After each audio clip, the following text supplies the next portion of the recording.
Mute ചെയ്ത് ഇതാണ് 25 centimetre.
Progress.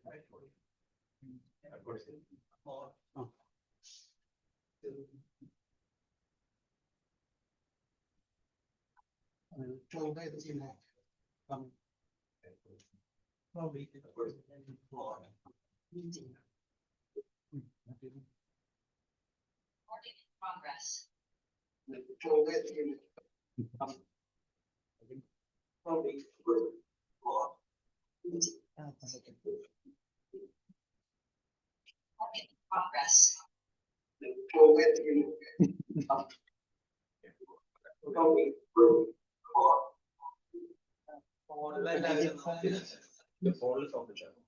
Progress.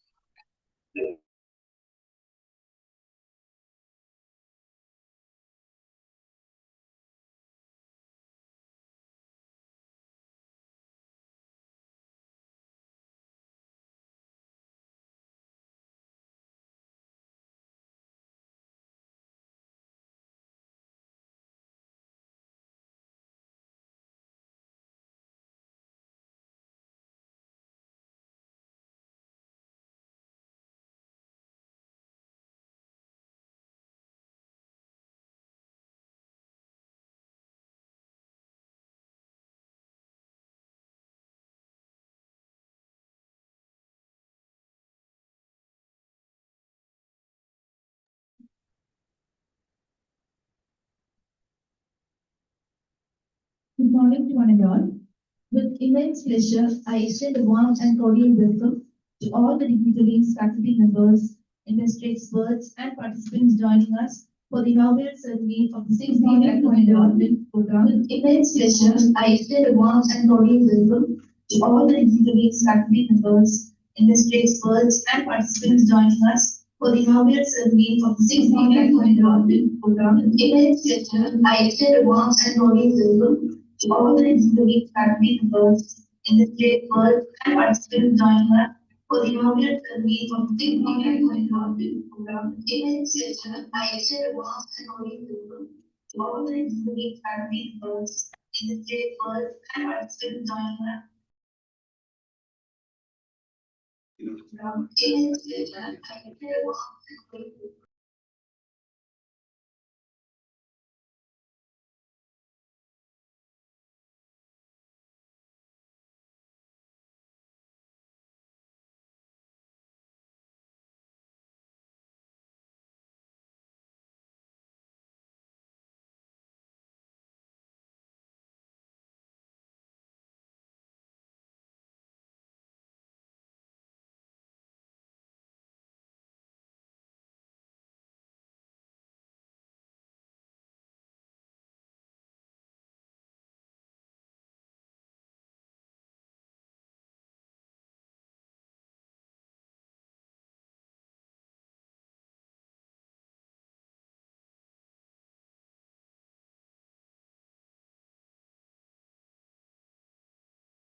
Hello. Sorry for the inconvenience. So, welcome all for the 6th-day faculty development program on AI-driven robotics and vision systems theory to practice. Artificial intelligence, robotics, and computer vision are rapidly transforming industries and defining the future of engineering. This FDP is designed to provide participants with valuable insights into the latest developments, practical tools, and emerging trends in these exciting domains. We are delightful to have with us distinguished personalities whose presence adds great value to today's program. Before we begin, I request everyone to observe a moment of silent prayer seeking divine blessings for the successful conduct of this program.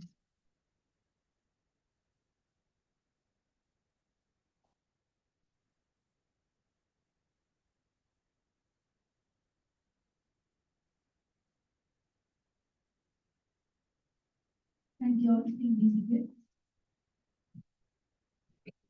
Welcome to the gathering. I invite Dr. Anand Krishnan M, Head of the Department of Mechatronics Engineering, Jyothi Engineering College, to deliver the welcome address. Good morning, everyone. Gives me a great pleasure to welcome all of you to the 6-day faculty development program organized by the Department of Mechatronics Engineering, titled AI-Driven Robotics and Vision System Theory to Practice. First of all, I extend a warm welcome to our Chief Guest, Engineer Amit Raman, CEO of Inga Robotics, for accepting our invitation. And I also extend a warm welcome to our respected principal, Dr. P. Sojanal sir, for helping us to conduct this FDP in a decent manner. And also, I welcome all the resource persons, faculty members, researchers, industry professionals, and participants who have joined us from different institutions through online and hybrid. As we already know, artificial intelligence and robotics are transforming the way we live and work. This FDP has properly designed to provide a valuable knowledge and practical insight into these emerging technologies. Over the next 6 days, participants will have the opportunity to learn from experts and explore the latest developments in AI, robotics, computer vision, and machine learning. I'm sure that this program will be an enriching learning experience for everyone and will help strengthening academic and research activities in these areas. I thank all the organizers, coordinators, and participants for their support and presence. Once again, I warmly welcome all of you and wish this FDP a grand success. Thank you. Thank you very much. Thank you, sir, for your warm words of welcome and setting the stage for this academic gathering. It's now my privilege to invite Dr. P. Sojanal, Principal, Jyothi Engineering College, to deliver the presidential address. Good morning to all of you. Those who join online as well as offline.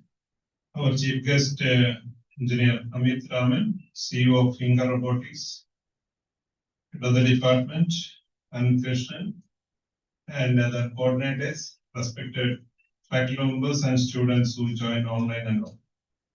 I'm extremely happy to see that a 6 days online faculty development program on AI-driven robotics and vision systems theory to practice is organized by the Department of Mechatronics. As I also see that the immense scope of Mechatronics department nowadays, as I was talking to somebody yesterday, now I think probably electrical, electronics, mechanical all together, even in the new vehicles, whatever comes, the mechatronics makes a major portion there. Whether you work in India or you work in abroad, any other countries, the mechatronics students will have some immense scope. So I really congratulate the department to take on this relevant topic. And also I'm glad to see that Engineer Amit Raman, who is the CEO and founder of Inga Robotics, is present over here. And thank you, sir, for this. And they have, I think he will also explain.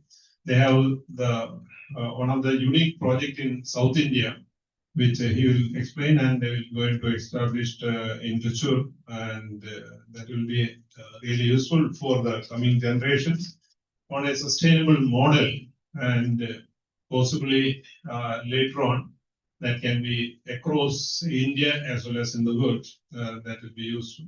So wish you all the best, Amit Raman sir, for taking up this project. And my sincere thanks to the coordinators and the department and all the staff members for jointly doing this. Thank you and wish you all the best. Thank you, sir, for your inspiring address and valuable words of encouragement. To provide an overview of the objective structure and expected outcomes of this FDP, I invite Mr. Ashik MS, Assistant Professor and FDP Coordinator, to present about the FDP. Good morning, everyone. The 6-day International Faculty Development Program on AI-driven robotics and vision system theory to practice, bring together expert sessions from academic and industries experts and latest development in robotics, artificial intelligence, computer vision system, and automation. The program begins with an inauguration session and keynote address by Engineer Amit Raman, CEO of Inga Robotics, followed by a session on foundation of intelligence robotics. The afternoon session will be focused on MATLAB and simulation tools by Danupsa from Coral Technologies. On the second day, participants will learn about AI-powered computer vision system for robotics and AI in robotic surgery. Day 3 features session on intelligence, medical robotics, and an introduction to YOLO. On the day 4 covers a visual intelligence for robotics and sim-to-real transfer and hardware integration. On the day 5, individual sessions on transforming initiative ideas into successful AI products and stress management system for professional well-being. The final day focused on sustainability and SDGs, followed by machine learning fundamentals and their real-world applications. This FDP is designed to provide both theoretical knowledge and practical insights, enabling participants to stay updated with emerging technologies and research science in robotics and AI. I wish all the participants a productive learning experience and a successful FDP. Thank you. Thank you, sir, for the comprehensive overview of the program. Ladies and gentlemen, now the time for the most significant moment of today's function. Our chief guest, Engineer Amit Raman, is the CEO of Inga Robotics, an organization at the forefront of robotics, innovation, and technology development. His contribution towards robotics education, innovation, and industrial applications have inspired many aspiring engineers and researchers. I feel honored to invite Engineer Amit Raman, CEO Inga Robotics, to formally inaugurate the 6-day faculty development program and deliver the inaugural address. I also invite all the dignitaries on the dais for the land writing ceremony.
For officially inaugurating the FDP, and I invite Amit sir for the inaugural address.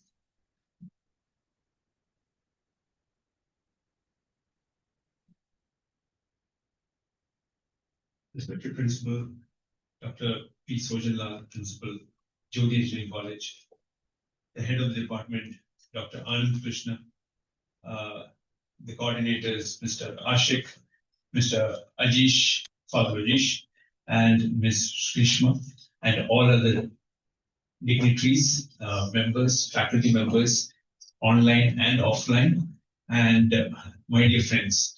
It gives me great pleasure to stand before you because a decade ago we thought machines were only to follow instructions. And now we know that we're teaching machines to perceive, learn, and even emotions are coming out of machines. And this is the age that we are living in, and they are able to make decisions better than us, take a lot of factors into considerations, and the kind of permutations and combination that it is able to do is beyond the human brain. These technologies discussed in this FDP merely not changing engineering, it's redefining what it means and how we are able to adapt to it. The quality of the institution is often measured not by what we teach today, but what we are able to produce for the next generation of students, of learners, and for the public in general. And we need to create the students of tomorrow. Uh, and it gives me immense pleasure to tell you that the future will not belong to those who will know the most. It will belong to those who can learn, adapt, and apply the knowledge the fastest, because that is how disruption is happening, especially in the world of AI. A lot of new things are happening, and the big three forces that is there: the OpenAI, the Google, and Anthropic. They're spending millions, billions of dollars, I would say, not millions, billions of dollars into their infrastructure, and they're giving a lot of things for free. They're competing against each other. We see the new changes happening on a monthly basis.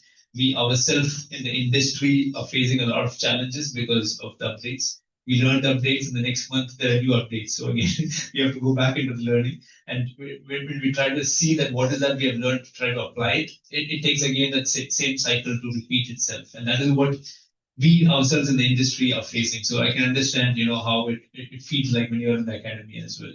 So, and that is the world that we're living in, where things are changing in the fast. And the good thing that, the universities are doing nowadays is that a lot of opportunities for students to go into the industry, learn from the industry, and ensure that that gap is getting reduced while the student is in the college itself. And that is a good thing, in terms of conducting these kind of faculty development programs, that the faculties are getting to understand from the industry perspective. And I look at the resource person for this FDP, an immense pool of talent that is there. And I think the next 6 days will be valuable for all of you who are attending this. With great pleasure, I formally inaugurate the faculty development program on AI-driven robotics and vision systems, theory to practice, and wish all the participants a productive, engaging, and intellectually enriching learning experience. Thank you.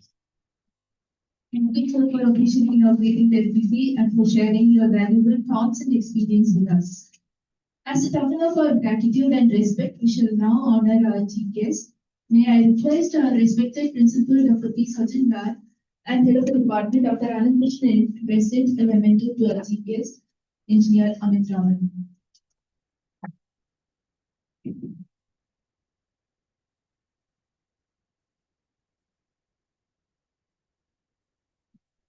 Thank you all. Every successful program is a result of dedicated planning and teamwork. To express gratitude to all who contributed to this inaugural session, I invite Father Ajish Babu Perinjeri, Assistant Professor, and to deliver the word of thanks.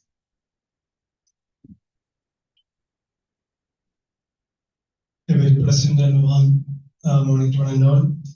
With immense pleasure and gratitude, I stand before you to propose the word of thanks for the official inauguration session of the 6-day faculty development program on AI-driven robotics and vision system theory to practice.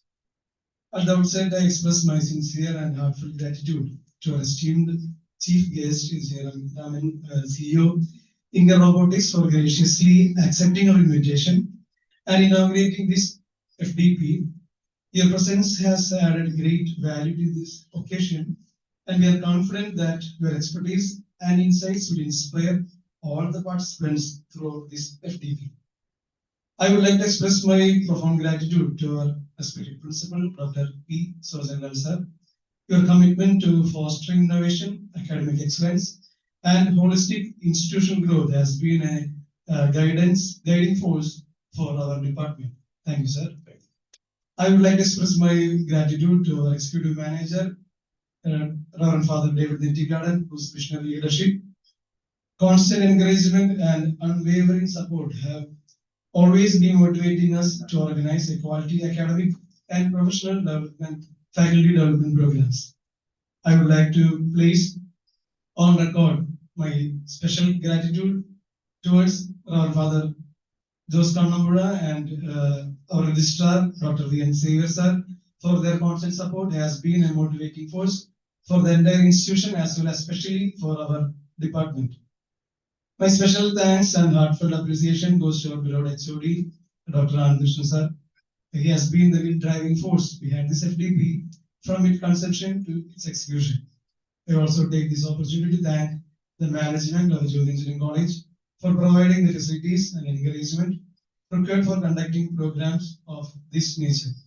My sincere thanks to all the distinguished persons who have kindly agreed to share their knowledge and expertise during the coming 6 days of the program. We look forward to learn from your valuable experiences and insights, thanking them all. I extend my appreciation to all the faculty members, participants, and delegates who have registered for this development program. Your enthusiastic response and willingness to learn are the true strength of this program. I would also like to acknowledge the efforts of the organizing committee members, faculty coordinators, technical support team, and thanking you all. Once again, I extend my heartfelt thanks to our chief guest, principal, HOD, management, resource persons, participants, for contributing to make this inauguration function a memorable one. Thanking you, one and all. Thank you. Thank you, Father. We shall now move on to the keynote session of the FDP after a short break of 5 minutes. Please be served outside. Please, and will be back up to 5 minutes.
Welcome back. It's my pleasure to once again invite Engineer Amit Raman, CEO, Inca Robotics, to deliver the keynote address on the topic Foundations of Intelligent Robotics. Mr. Amit Raman is one of the prominent names in India's robotics and AI ecosystem. As the visionary leader behind Inca Robotics, he has been instrumental in transforming the way robotics education and innovation are promoted, access all over the country. His contributions extend beyond entrepreneurship to creating meaningful platforms for technological learning and industrial innovation. He has played a significant role in establishing advanced robotics initiatives, including RoboPark, which has become a hub for nurturing future innovations and technology enthusiasts. Through his leadership, Inca Robotics has successfully bridged the gap between academia and industry by introducing practical robotics and AI solutions. His areas of expertise include intelligent robotic systems, industrial automation, artificial intelligence integration, STEM education, startup ecosystems, and future-ready technologies. He is passionate about empowering young engineers and researchers to develop innovative solutions and address real-world challenges. Today, he will guide us through the fascinating world of intelligent robotics and provide valuable insights into how AI is reshaping the future of robotic systems. Ladies and gentlemen, please join me in extending a warm and enthusiastic welcome to Engineer Amit Raman. Sir, please. Thank you, ma'am. So good morning to one and all. It's a pleasure, it's a privilege, an honor to be here today, to be part of this faculty development program on AI-driven robotics and vision systems from theory to practice.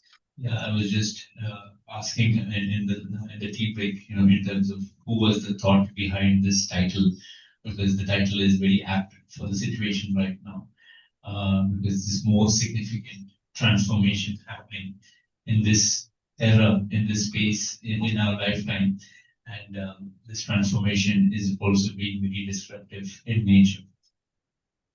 So today, I will be talking about,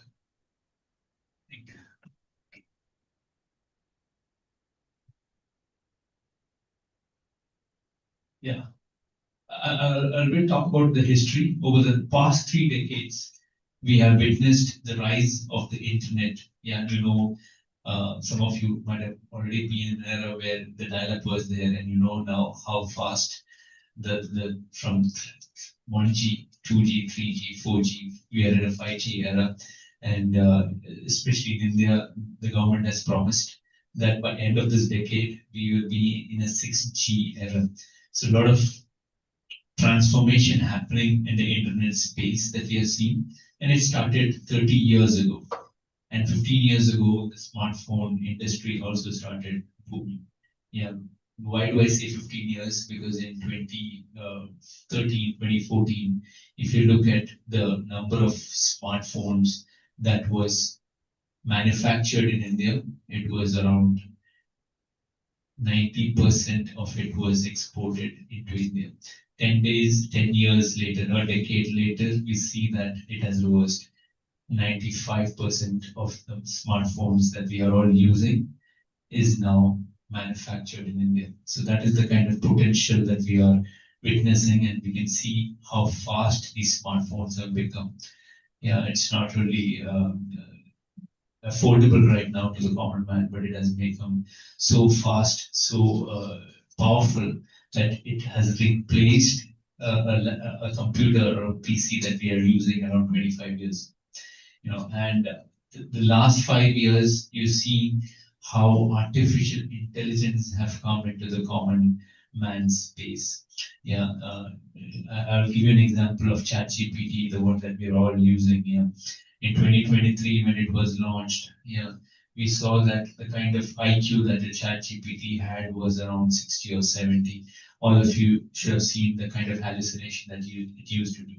Yeah, it had to give out an answer. It gave an answer, but we know that the answer was wrong. On an average, 1 in 2 of these responses were hallucination.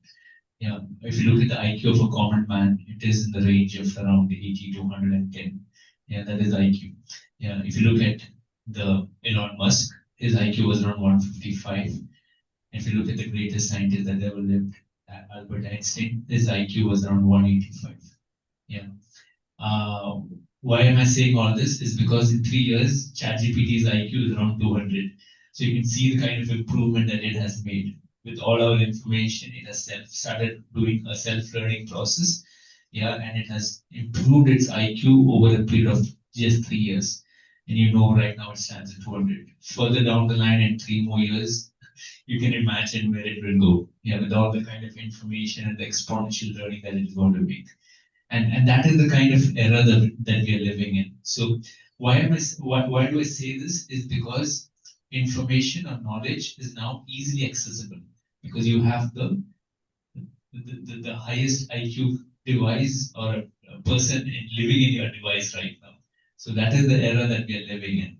Because if you look at 25 years ago, we were a knowledge economy. A lot of people got jobs in the IT industry because we could speak English and we were logically having a good, better understanding than compared to our counterparts in China.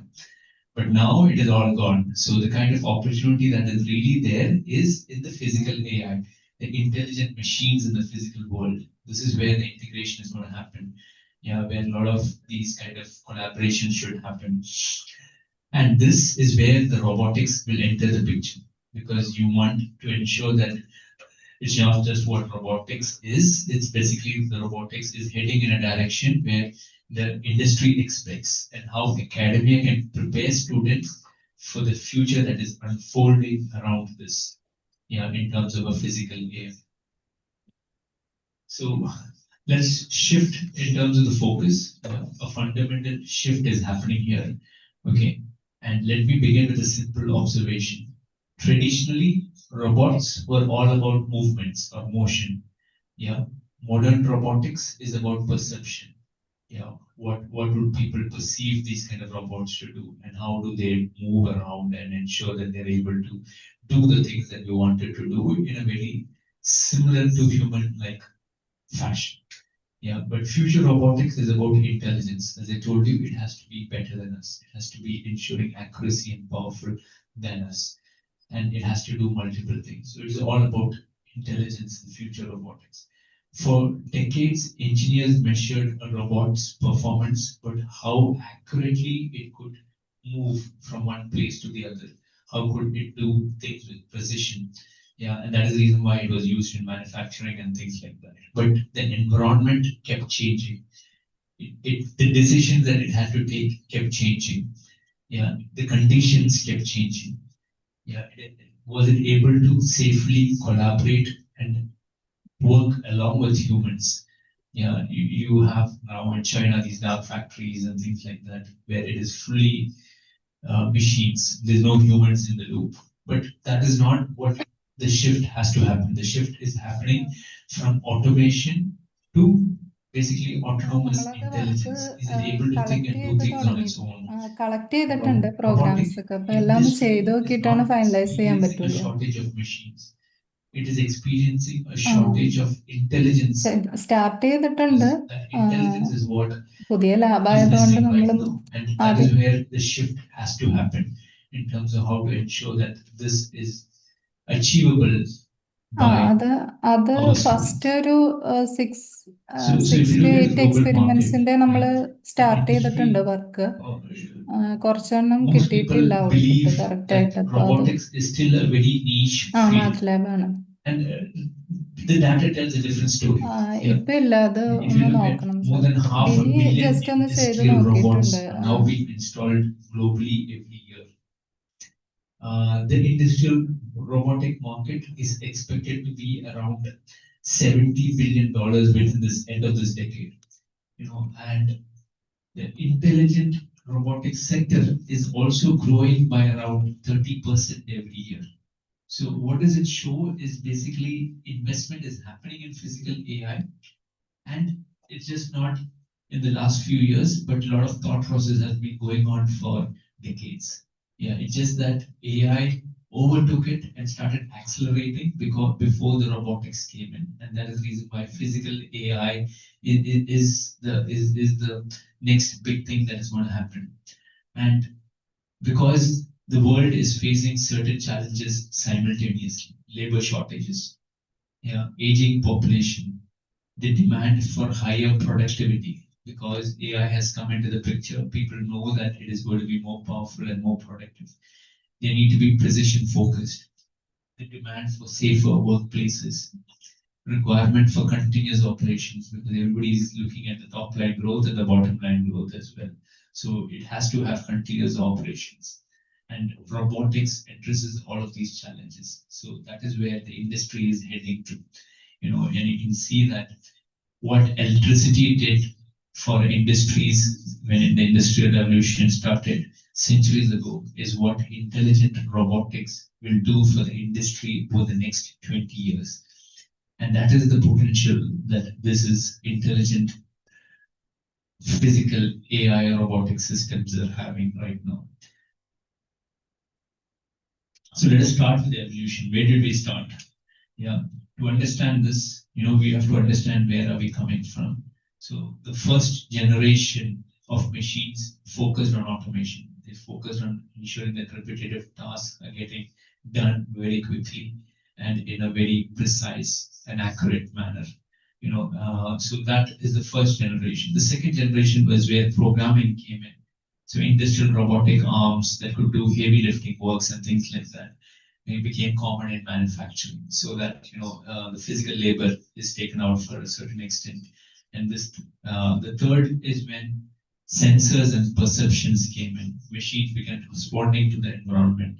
The fourth generation is when we brought in artificial intelligence, where pattern recognition and data learning was the forefront of it. Today we are entering into the generation of cognitive learning or cognitive robotics. So robots that perceive, they can ensure that they can reason, learn and unlearn and relearn and build and adapt and collaborate with human beings. So this is the kind of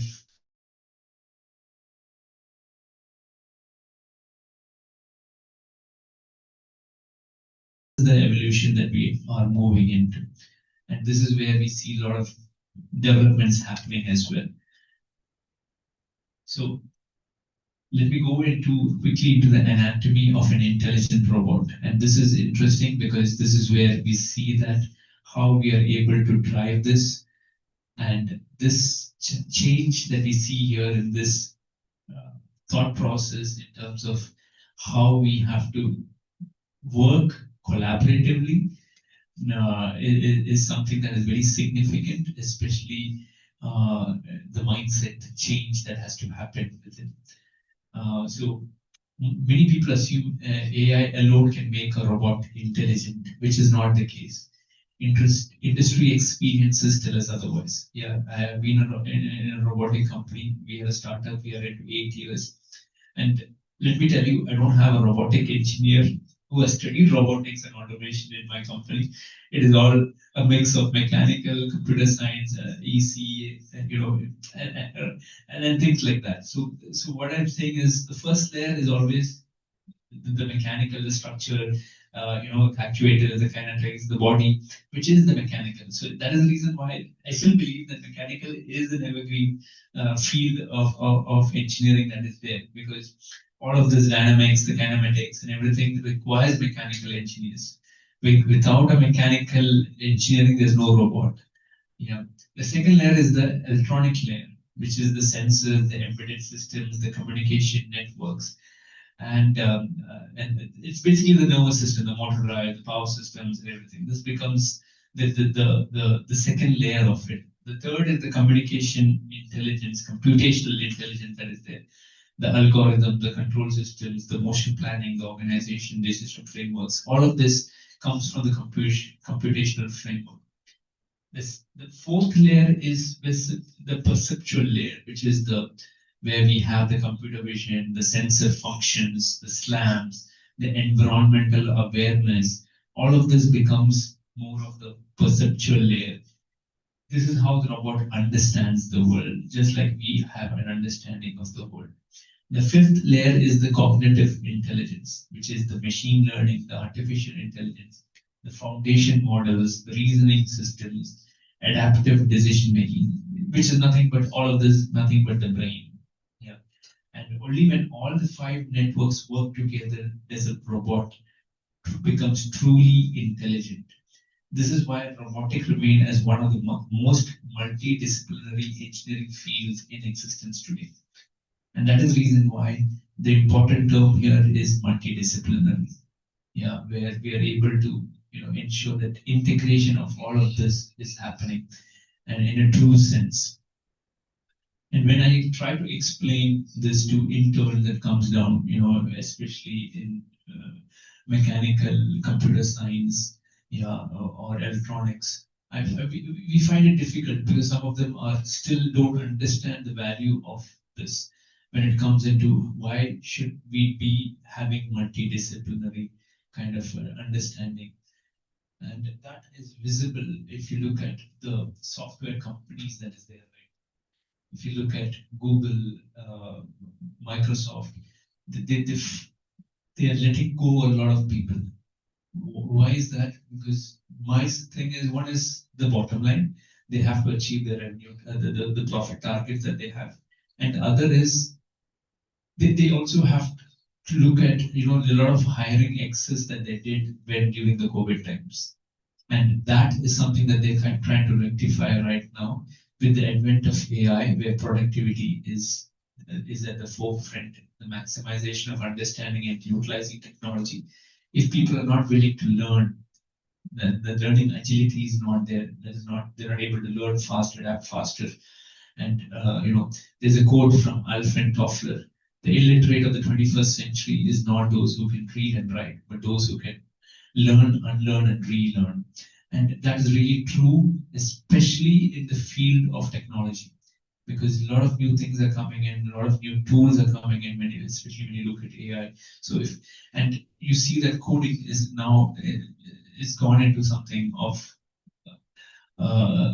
obsolete kind of a thing, and it's moved into a different kind of era. So people they're not able to get into the next level. They will lose jobs. And it's AI is not replacing those who know AI is replacing them. And that is the challenge that we have seen, especially in the software industry that is happening here. And that challenge, has to move ahead. If it has to move ahead in terms of how we address it, it has to ensure that people are able to be multidisciplinary. They're able to ensure that they see something in the physical AI space. So I will just go to the eyes of intelligence. Yeah. So basically the computer vision, which is also something that is part of our topic today. Yeah. So I think this is one technology that has transformed robotics over the last decade. The computer vision that has come in.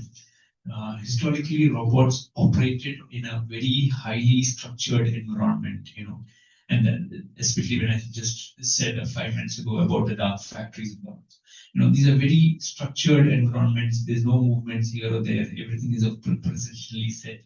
Everything is predictable. Everything is programmable. But now we see that the real world is different. Yeah, everything in this is humans move unexpectedly in that world. Objects vary in shape and orientation. Lighting conditions vary. Environments evolve continuously because business dynamics changes. The robot must think before it must see before it can think. And the robots must perceive before it can act. And that is the kind of unstructured reality that we are in right now.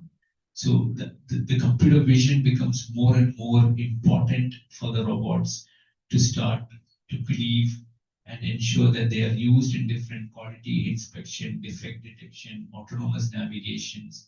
All of this, we need to ensure computer vision is part of it. And it is in different industries, different use cases are there. In medical diagnostics, agriculture, monitoring, smart transportation, smart cities, security systems, infrastructure, inspection. All of this, we see a lot of applications where computer vision can be made possible. A lot of changes that is happening. Technology is evolving over here. We see massive disruption happening, especially if you look at healthcare, as I told, medical diagnostics or cancer diagnosis and things like that. A lot of things were evolving in this space where the future of robotics so will be driven as much as these vision systems as by mechanical systems as well.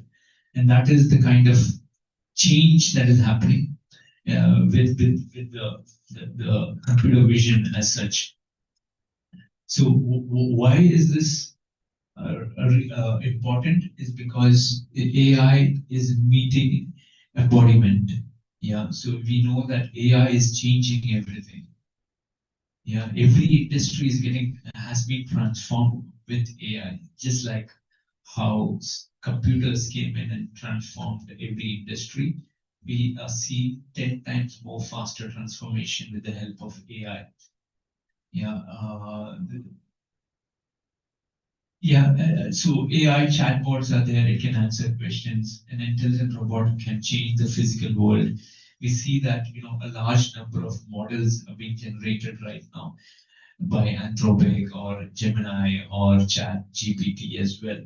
So and robot can execute all of these ideas and things like that. And you see in the US market, you see autonomous cars being deployed in the streets as well. So that is how fast things are been changing in terms of the reality. So there's a convergence of robotics and artificial intelligence because and that convergence is creating what many experts call as a physical AI. And that physical AI is where a lot of jobs will be created, a lot of new things will happen there in that space. Because machines that can perceive, understand, decide, and act, this is what is required at the need of the hour. And a typical example is, I would say, Amazon or these Flipkarts and things like that. It became famous in our region during the COVID because we could not step out. We all started ensuring that we use these kind of applications to even purchase meat, vegetables, and anything that we want from online. And it started becoming more and more famous. We started using it more and more, is it not? And what did they do? They started understanding that the demand for this is growing exponentially. They started getting exponential growth in terms of their orders, but they were not profitable. And that is when they started looking at how to become ensuring that they do have intelligent systems working in the background and ensuring that they are moving into 10-minute delivery and they can charge a premium to the customers. And that was Blinkit or these Instamart. They are profitable because they charge a premium on your delivery. And then what is happening is they have intelligent robots that works in the background. Physical is it comes to the warehouse as well that transports all of our orders in quick way.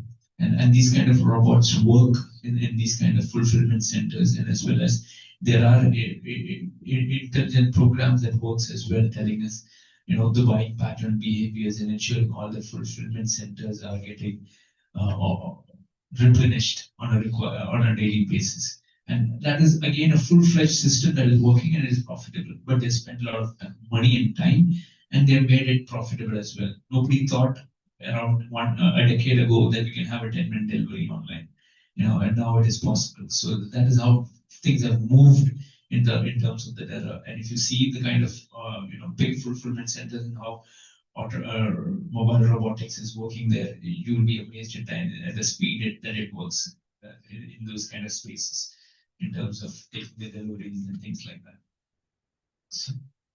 So the opportunity is there. Let me talk about India because this is where we see that it's a unique moment in our history. Yeah, when the industry revolution came, we were largely observers because it was more of Europe that started doing these kind of automation and things like that. During the software revolution, we were participants. Yeah, we were providing the force behind it, but all the strategy and everything came from US and Europe. But during the AI and the robotic revolution, we have an opportunity to become leaders. And India possesses several advantages. One is the engineering talent pool that we have. Yeah, and we also have a rapidly growing startup ecosystem, strong digital infrastructure, because you see the UPI infrastructure and things like that. we have a very strong infrastructure that even the West is looking at us and understanding how did we implement it for 17% of the world population, and it's working very smoothly and it is accessible even to the big person in the street, you know. And the government is focusing on deep technologies and innovation. And we saw this in the last war that we had, you know, in terms of how much technology has been deployed in the war front, and how the government has been utilizing these kind of technology to fight, compact the enemy. And it is not only in warfare, but I think in terms of other aspects as well, where, you know, we're looking at how we could ensure that the focus is on deep technology and ensuring that it's not only within the country, but outside the country as well. Tesla has started manufacturing in India. They're looking at that as an opportunity. Semiconductor industry has started booming in India. You see, even Apple phones are being now manufactured in India for the world. So that is where the focus is. The question is not whether India can build world-class robotic products.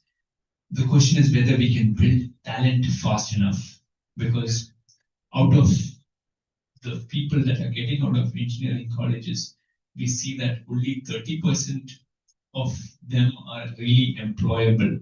And that is a staggering figure for the talent pipeline that we have. So talent will become the bigger bottleneck, and it's not about technology, it is not infrastructure, it is not the capital, it is always the talent. And that brings us in terms of how you and me as every faculty members tackle this system of employability. Because as per the World Economic Forum, no more jobs will be created than it will be lost. And the next generation is going to have AI and emerging technologies at the forefront. You know, this creates an interesting reality, because whatever jobs are getting lost will be lost because of the transformation that is happening, and the job transformation will happen. Yeah, and so within the next 5-6 years, you can see 85% of the jobs that is existing right now, it will totally change into a new job profile as well. So, and that is the challenge that we have. Yeah, so the challenge is nearly 40% of today's skills may become obsolete within the next few years. And that is the reality. How do we tackle this kind of skill sets? So our responsibility as educators is changing, you know, and because we cannot longer prepare students merely for their first job. We have to prepare them for 10 different careers across their lifetime, because that is how fast the skills will change and the requirements will change. And again, I always say this to, you know, my team as well. It is not only in the engineering field that we have this challenge of a lifelong learning. You become a doctor, you become a lawyer, you become a chef, you take any other profession, this is going to be the reality. It is always going to be lifelong learning. A doctor should know how to operate a robotic systems or robotic surgery systems. Yeah, unless that, he will be replaced by someone who will be able to do. So even a doctor has to keep learning. The same thing goes with lawyers as well. They also have to use technologies to crack their cases going forward. You know, and even with cooks, even with the teachers, everybody has to ensure that, you know, they are into this lifelong learning. And this is the challenge, or this is the reality that we have to face, and we have to accept this. And this is the mindset shift that I was talking to you about. We have to have even students adopting or accepting this mindset shift. Otherwise, what will happen is they will find it very challenging to get into the job industry or whatever it is, the business or wherever it is. This is going to be the challenge for them. So, as a person involved in hiring and building technology teams, let me share the reality. Yeah, because industry rarely struggles to find degree holders, and even when I, you know, hire people, I don't look at their qualification. I look at what is that they can do. The application is more important, and when I look at that, some of the people that I've hired will have backlogs and things like that. But the person who has cleared all exams is not able to work on the first day on the job, because they need a lot of other skills and trainings that the person who has a backlog has. And that is what we have found out, and that is where we don't look at that aspect as all, because that is, for us, it is secondary, I would say. The engineers who stand out necessarily will not be those with the highest marks as well.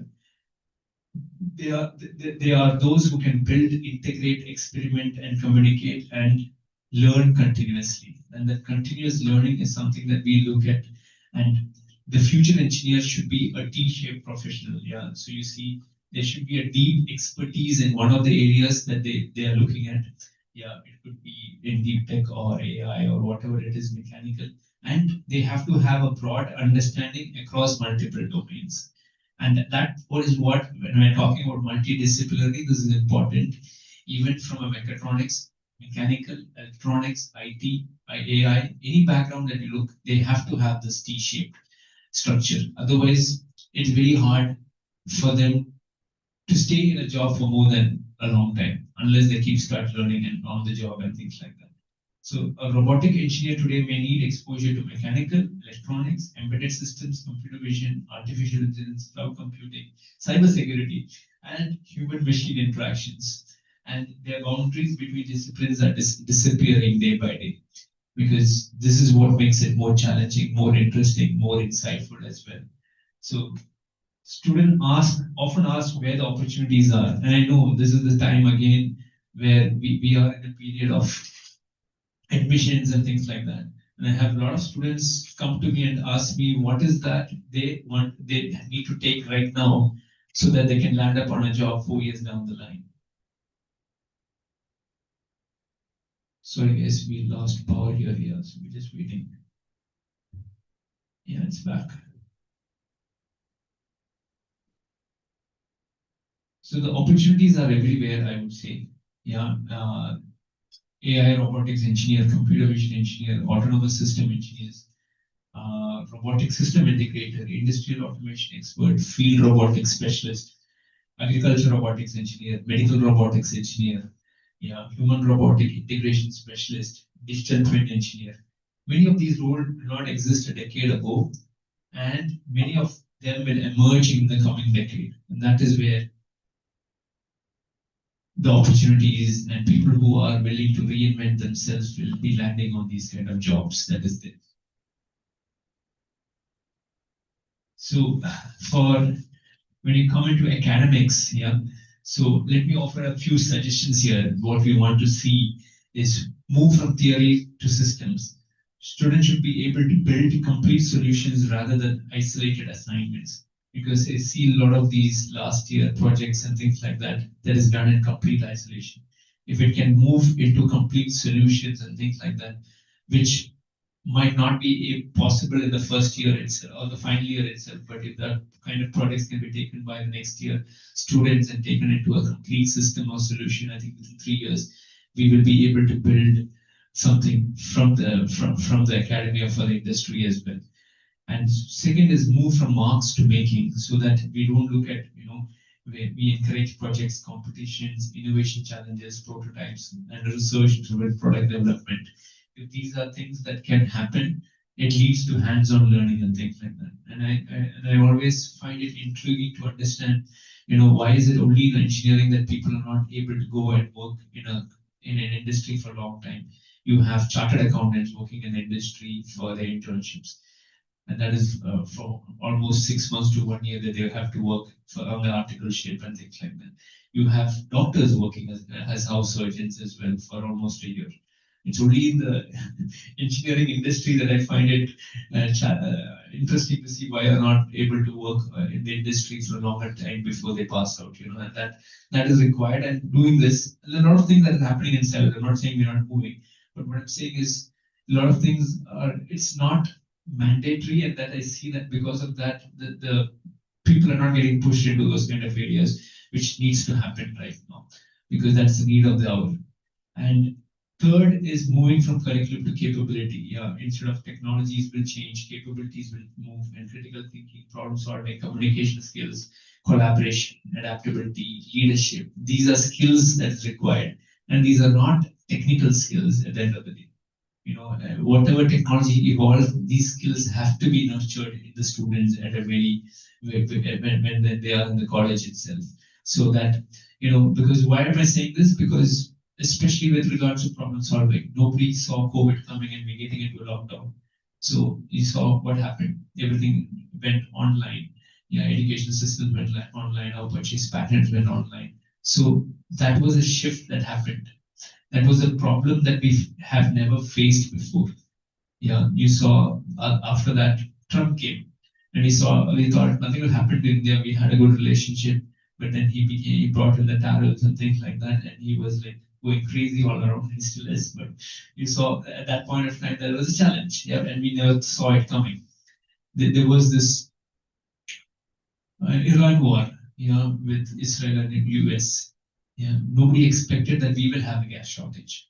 Yeah, so what I'm trying to say is we are facing or coming across problems that we have never come across before, and we're trying to solve it. And this is how the nature of job will also change. We are trying to come any job that we do right now, or in 5 years' time, we will see that all of these jobs will be where we will face problems that we have never come across before, and we need the students to solve these kind of problems. So that is where the communication skills, the problem solving skills, the critical thinking, creative thinking is all required by the students to face these kind of challenges and solve these kind of problems. And we are seeing that Indians are successful in solving that. You see how we were able to send people to Mars at 1/10 of the cost that it took the USA. And we have proven it time and again that we could do all of this. Even during the warfare, we saw that we were able to make intelligent machine that was able to precisely hit the enemy targets and things like that. So these are things that we are doing, but it will come into the mainfront or the forefront of what we are doing right now in 5 years' time. And that is where a lot of things will change. So what I wanted to show here is, even at Inker, when we were trying to build things, we found it challenging because, things that we had to build from scratch, we were looking at the perfect lab conditions and things like that. But what we found is when we started putting it into the reality as a use case or deployment, we found that it is different, really different. In terms of the changing environments, the business dynamics changing and things like that. So what we wanted to put here is that engineering is not about creating technologies, it is about creating technology that works reliably in the hands of real people. And this was the case when we saw that I would take the example of AI came in and we could use AI to develop code and things like that. And we saw that, okay, this is there, but then if there is no structure in it, there's no real-time understanding of who are the final users of this, we might have to go back into the drawing board and do it all over again. And this has really taught us something that, we have to talk to multiple stakeholders before deploying a product in real time. And that is where the communication, the kind of understanding the use cases is really important.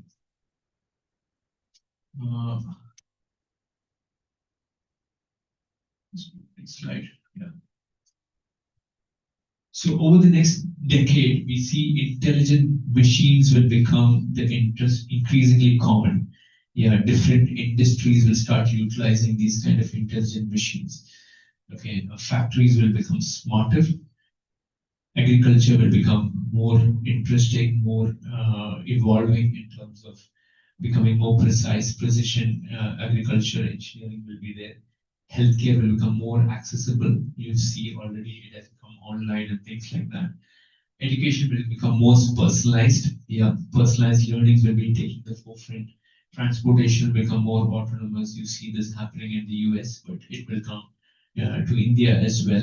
Yeah, cities will become more connected, and we will see that the convergence of robotics, AI, vision systems, cloud computing, all of this is going to happen. And edge intelligence, and it will reshape every sector that we are looking at right now. So the engineers being trained today will be the architects of tomorrow or the future. And this shows that,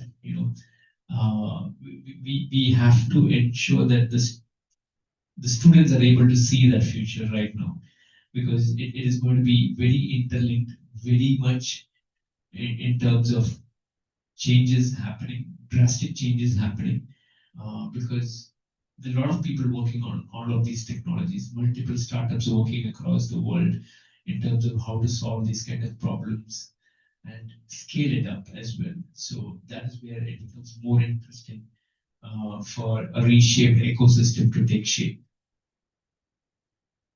So I'll tell you a few of the stories that we had. So this was an alternate humanoid robot that we did for schools and colleges so that they can learn robotics. Yeah, and we did this in 2018 and 2019. We started, ensuring that we started getting orders. By late 2019, we got orders. So for 1.5 years, we spent around 50 lakhs in making this prototype and creating a commercialized version of this. And we sold 1 unit to a school in Dubai, and then the COVID struck.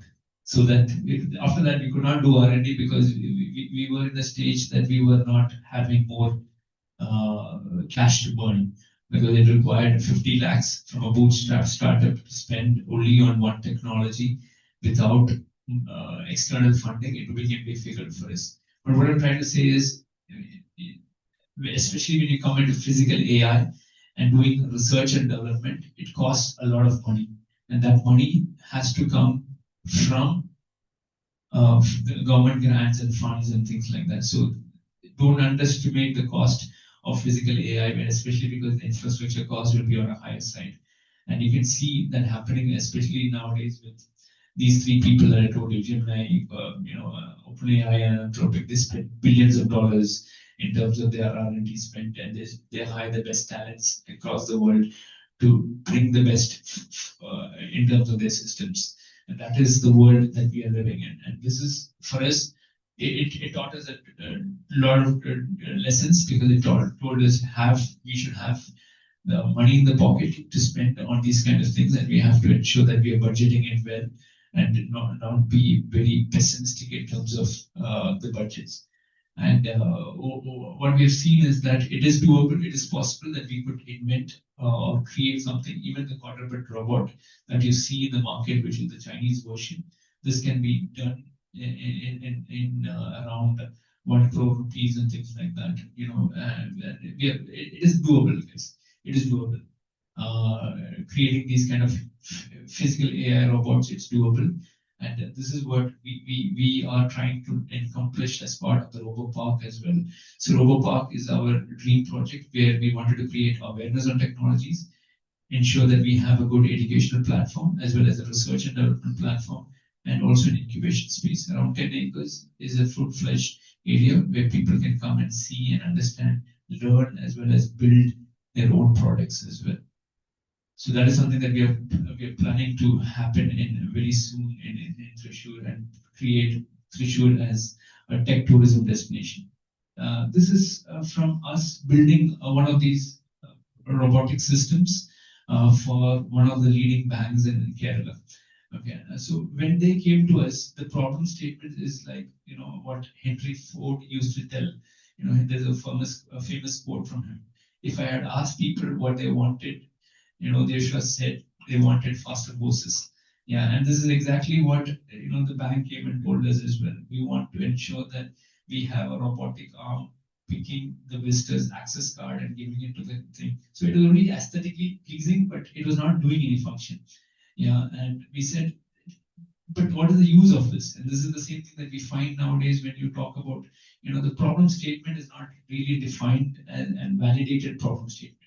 And that is the challenge that we find. And we sat with them, we understood what their issue is, because there's a lot of human power and manpower involved. So they have a training center. This bank has a training center where they have almost around 60 rooms where people come and stay for when they do the trainings. And every week they have trainings and people from different parts of India come and attend these kind of trainings.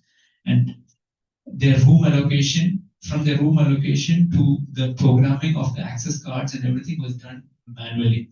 A person used to sit, understand, okay, these people are coming from Bombay branch, they have to be allocated to the same room. People coming from women will be allocated to a different room. So all of this allocation and everything was done manually by a person. And then once that is over, each of their cards are stickered with their names and and then programmed with the correct room number and things like that. So it used to take the person around half a day to a full day to work on this kind of allocation and then stickering. And then what happens is then it goes back to the security over there, and the security handles all of these cards. And if the person is coming in 2 in the morning or 3 in the morning, it used to be handed over to that person. So that we automated using all of the logics we put into our software system and ensured that the room allocation happened just by uploading an Excel file. And when the person comes, he just have to enter his employee number, and OTP will come to his mobile and he gets verified, and the access card for his room will be allocated and given to that person. So that is how we have changed the system. So a lot of learnings, a lot of understanding in terms of how to build something where the idea itself is vague from the market. Yeah, they just wanted to put a robotic system there, something, they had some budget and they wanted to do it, but we found the practical use of it and deployed it there. So again, this is where the communication and how to solve the real problem or the pain point needs to be addressed when we are trying to define or validate a problem. And I see that this is a challenge in today's students as well. And I think as faculties, we have to address this or take note of this, because validate the problem before they go into the solution building, because I find the solution is built first and then they try to put it or figure it into a problem, which is not the right way to do. The last that I want here is explain a student transformation journey that I wanted to tell you, because we have a lot of these on-the-job training programs and things like that we run. And what we see is by running these kind of programs is when we get these kind of people who are applying for this kind of training, initially they're very raw. They don't understand a lot of these concepts, how it works and things like that. But once they start working with us on each of the projects, they build their confidence, their communication skills, their problem solving skills, the mindset shift has changed.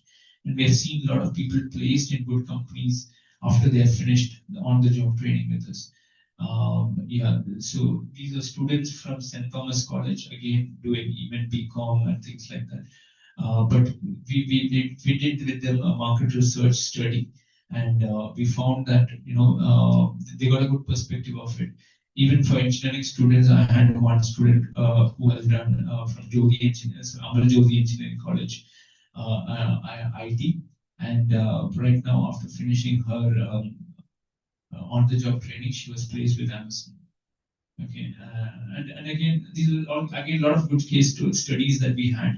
Even we had a person who had finished, an MTech from IIT Madras, and I was like scared to deploy a person, frankly speaking, from IIT Madras, because I understood that we are a small startup, but he kept nagging me for an internship over here. So after 3 years, I rejected him his mails and things like that for 3 times. But after that, he did work on the quadruped robot. He came to us. He said he wants to do an internship with us. He was very adamant. He saw our lab and he said he has not seen this even in IIT Madras. I don't know because I've not seen it. Yeah, but this was around 5 years ago, and and this person from doing an internship and working on research and development, he even became our CTO. And he after 4 years, he wanted to do his masters again in a foreign university, so he left us. But what I'm saying is, people are there who has the skill sets and the talent, and it's just that we gave them the opportunity, and we see them that they were able to fly after breaking out of that shackles and things.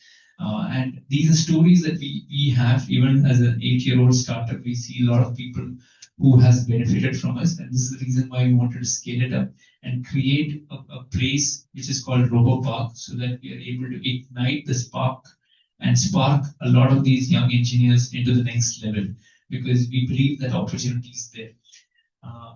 So I will just end with these 3 things. So robotics is no longer about machines, it is about intelligence, and how are we able to ensure that we are able to provide those intelligence to them. The second is artificial intelligence without embodiment remains incomplete.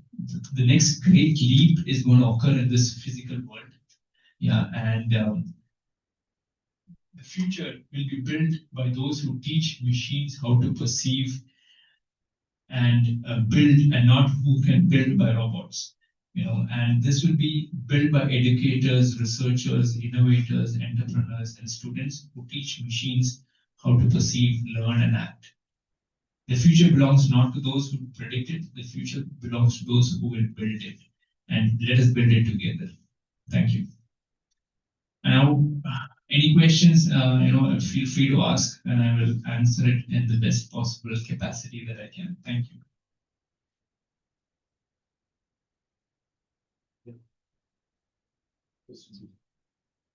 Dear participants, if you have any doubts, please.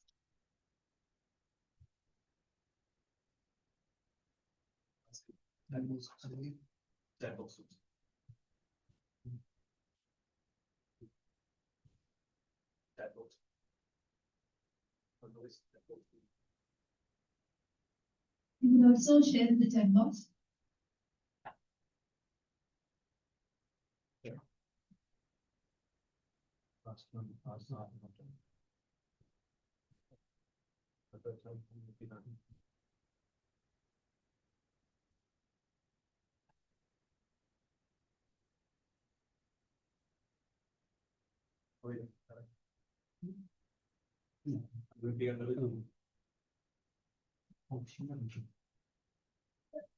So currently, in our case, students are studying robotics and automations theory only.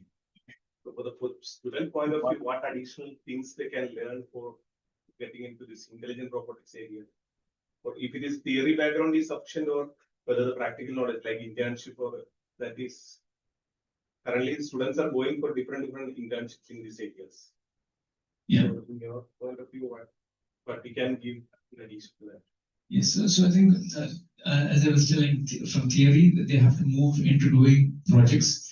A lot of these hands-on learning has to be applicable there. Yeah, and ensuring that people are going into these kind of different internships, they are doing certain hands-on learning. Yeah, it could be assignments, tasks, whatever it is, and also ensure that they are going into core engineering, which is the need of the hour, so that at least they're learning about, as I was telling, the interdisciplinary systems and things like that. And again, that's again mindset shift, sir. It has to ensure that it is coming from within the students, and exposing them to these kind of things is I think the need of the hour. And I think it has to start from the first year of engineering, especially when we're doing this kind of induction programs and things like that. I would strongly suggest that they are part of different clubs within the campus. Yeah, at least 2 to 3 clubs they have to be actively started participating, so that we create that mindset shift in the first year itself, so that by the time they are in the third year and the final year, they're able to explore the world. Yeah, the good things that is there is, Kerala Startup Mission is doing a lot of activities. The IDC cell is there, which has its annual events and things like that happening.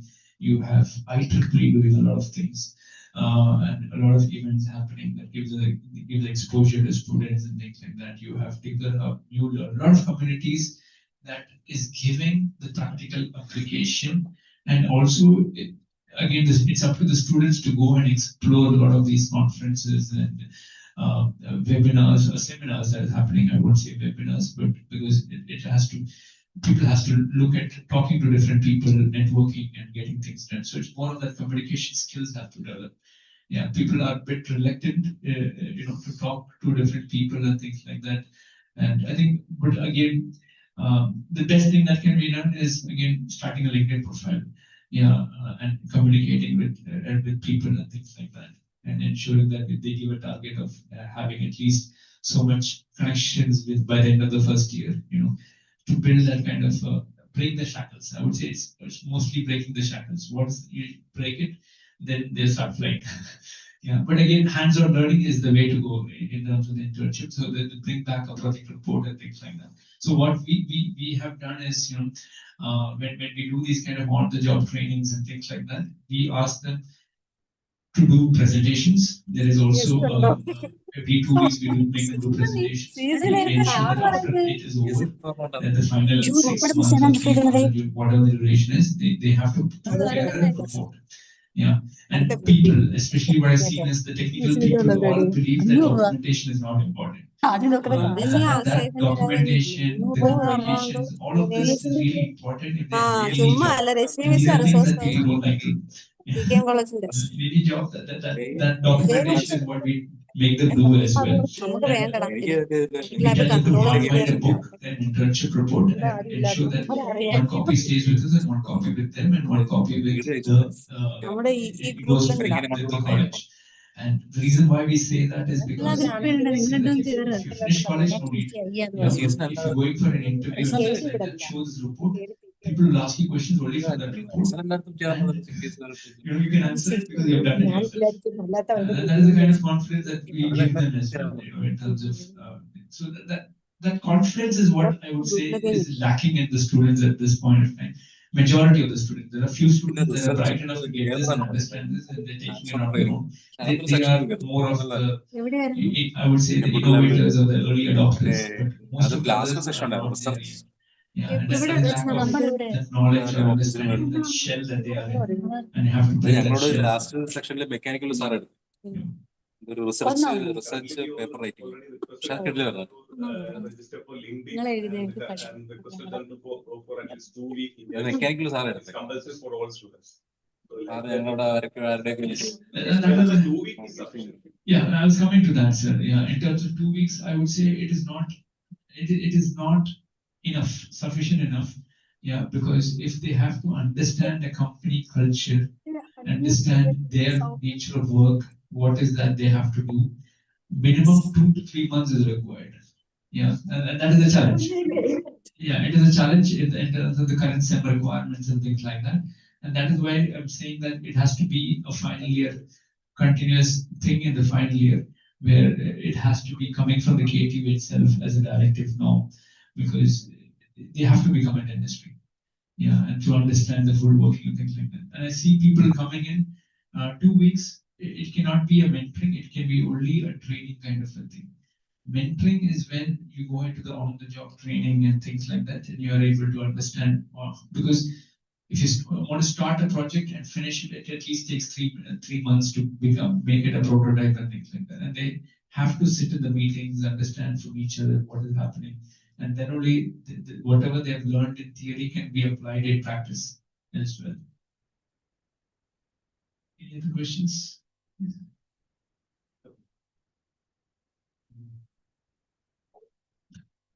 Yeah, thank you. Thank you, sir, for the insightful and enriching session. Your expertise and practical perspectives have provided valuable insights into the foundations of intelligent robotics. To express our sincere gratitude, I invite Ms. Rishma Shashinarayan, Assistant Professor and FDP Coordinator, to deliver word thanks on the session. Good afternoon to one and all. As we conclude the first session of the Faculty Development Program, it is my privilege to propose the words of thanks.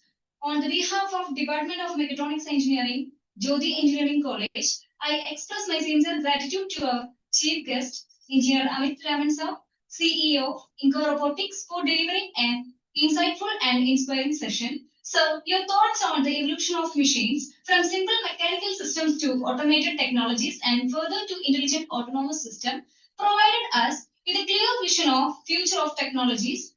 Your explanation for the autonomy of any intelligent robot, highlighting the integration of sensing, perception, computation, intelligence, electronics, and mechanical system gave us a deeper understanding. Your observation that the robot must see before it can think and perceive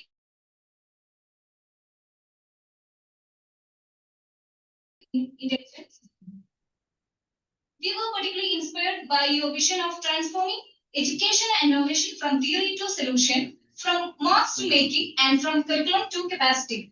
This powerful perspective encourages us to move beyond conventional learning and focus on creating real-world impact through technology and innovation. Your discussion on the role of AI-powered robotics in addressing real-world challenges, labor shortage, and opportunities awaiting engineers and researchers has motivated to think beyond the conventional approaches and embrace innovation. The practical examples and the future trends you shared have helped us better understand and the transformative impact of intelligent robotics across various sectors. We are grateful for the valuable knowledge, industry insight, and future outlook that you have shared with us today. Your session has set a strong foundation for the FDP and has inspired us to explore the exciting possibilities of AI-driven robotics and vision system. Once again, thank you, sir, for your time, expertise, and encouragement. I also thank all the participants for their active involvement and look forward to their enthusiastic participation in the upcoming session of the FDP. Thank you. Thank you, ma'am. Dear participants, please note, attendance link is shared in the Zoom meeting link. Please ensure to mark your presence. So as we conclude today's inaugural program, I request everyone to rise for the national anthem.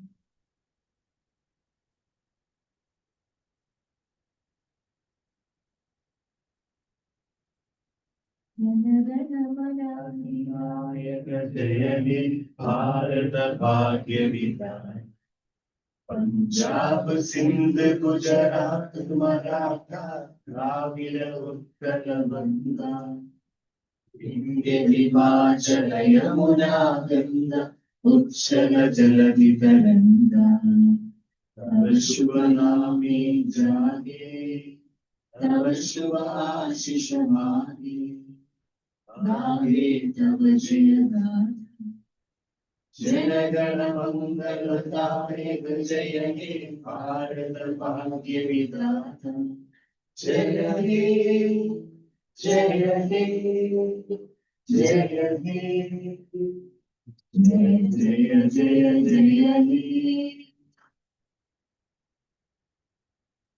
Thank you all for your gracious presence and participation.